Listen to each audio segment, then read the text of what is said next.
ఇవాళ ముఖ్యమంత్రి గారు స్వయంగా మున్సిపల్ మంత్రి.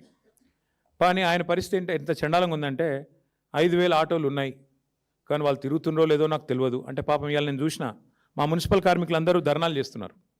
మీరు చూపెట్టరు టీవీలో, లేదు మీ బాధ మీది, కానీ మీరు చూపెట్టే ధైర్యం మీకు లేదు ప్రభుత్వానికి వ్యతిరేకంగా. కానీ సోషల్ మీడియాలో చూసిన నేను, వాళ్ళు ధర్నాలు చేస్తున్నారు. ఏమని?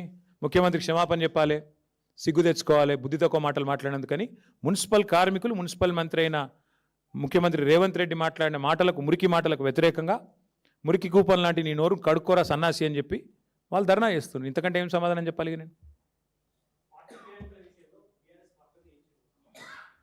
స్పీకర్ గారి కార్యాలయం నుంచి ఆర్డర్ మాకు రావాలి, కాపీ మా న్యాయవాదులకి. వచ్చిన మరుక్షణం హైకోర్టుకు పోతాం, పోయి స్పీకర్ గారు తీసుకునే నిర్ణయాన్ని తప్పకుండా ఛాలెంజ్ చేస్తాం. ఇక అందులో న్యాయపరంగా మాకు ఏ రికోర్స్ ఉందో will continue with that. Thank you.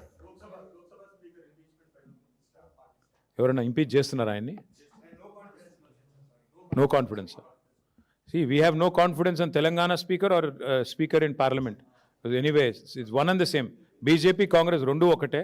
కాబట్టి ఇద్దరు విషయంలో కూడా ఇద్దరిని పక్కకు పెడితేనే మంచిది. స్పీకర్ అనేటువంటి న్యూట్రల్గా ఉండాలి, ఎంపైర్ లాగా ఉండాలి.